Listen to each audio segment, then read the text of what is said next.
देखिए आज 6 जनवरी का टाइम्स ऑफ इंडिया और आज ट्यूसडे है। जो फ्रंट पेज पर मैंने मेन हेडिंग आपको बताई थी ना कि SC denies Umar Sharjeel bail allows it for 5 को एक्यूज, मतलब सुप्रीम कोर्ट ने मना कर दिया है उमर और सजील को बेल देने से, और बाकी जो को एक्यूज थे, जो साथी आरोपी थे, उनको अलाउ कर दिया बेल। तो ये वही मामला है जो दिल्ली दंगों से जुड़ा मामला है। और बाकी देखो इस पेज पर, नेक्स्ट पेज पर, पेज नंबर 3 पर, ये पूरा का पूरा पेज नंबर 3 पूरा का पूरा इसी फैसले को लेकर है। देखो और क्या लिखा है, सुप्रीम कोर्ट ने क्या कहा है। एससी सुप्रीम कोर्ट का कहना है, ये सारा क्या कहना है सुप्रीम कोर्ट का कि देखिए, terror act extend to anything that threatens national integrity and sovereignty. आप इस हेडिंग का मतलब समझें कि सुप्रीम कोर्ट ने साफ साफ कहा है भाई, जो टेरर का जो एक्ट है, कह रहे हैं कि वो उसमें एक्सटेंड, मैंने बताया ना, शामिल है या फैला हुआ है कि जो भी कुछ आप देश की एकता और संप्रभुता, सॉवरेनिटी का मतलब होता है संप्रभुता, कह रहे हैं कि देश की और एकता और संप्रभुता के खिलाफ कोई भी काम वो आतंकी माना जाएगा, आतंकी एक्ट माना जाएगा।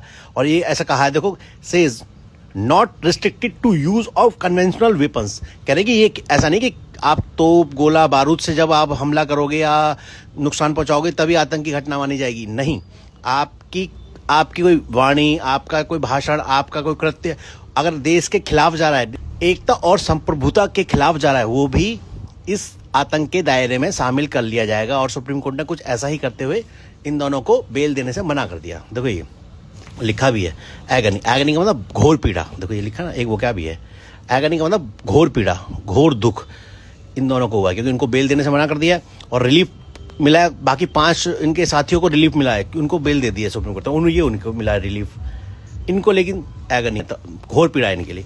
और देखिए क्या कहा है यहाँ पर, पर्सनल लिबर्टी नॉट आइसोलेटेड और absolute entitlement says SC. Supreme court ने यहाँ पे भी कहा है कि भाई आपकी जो पर्सनल लिबर्टी, मतलब आपकी जो व्यक्तिगत आज़ादी है, इंसान की जो व्यक्तिगत आज़ादी है ना, तो इसका मतलब वो कहता है कि आइसोलेटेड, मतलब वो कोई अलग नहीं है, कोई, और ना ही एब्सोल्यूट है, और ना ही ऐसी है कि उसको कोई रोक टोक नहीं सकता, पूरी तरह कोई मतलब रोक टोक भी नहीं सकता, ऐसा भी नहीं है। ऐसा सुप्रीम कोर्ट ने कहा है। एब्सोल्यूट एंटाइटलमेंट मतलब क्या कि एंटाइटलमेंट मतलब अधिकार, कह रहे हैं कि ऐसा नहीं है कि आपकी रोक टोक पे कोई अधिकार नहीं है या आपकी जो व्यक्तिगत आज़ादी है वो पूरी तरीके से ऐसे आज़ाद हो कि आप कुछ भी देश के खिलाफ भी कर सकते हो। सुप्रीम कोर्ट कहता है नहीं, आपके ऐसे काम जो देश की एकता और संप्रभुता के खिलाफ जाते हैं वो भी आतंकी के दायरे में, आतंकी कृत्य के दायरे में आ जाएंगे।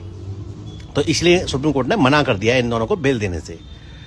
और देखिए यहाँ क्या लिखा है, what explains inconsistencies in deciding bail pleas in recent past. इसका मतलब समझे आप। देखिए ये जो सुप्रीम कोर्ट ने इनको बेल ना देते हुए और ये कहा है कि जो कि एक्सप्लेन करता है इस चीज़ का, इनकंसिस्टेंसी का मतलब होता है कि जो कि अनियमित मतलब इनकंसिस्टेंसी उसे कहते हैं। कह रहे कि deciding bail plea in recent past, हाल के कुछ दिनों में जो बेल प्ली मिल रही है ना, आपके कर्मों के हिसाब से, आपके कृत्यों के हिसाब से, आपने जो कांड किए हैं उनके हिसाब से बेल मिल रही है।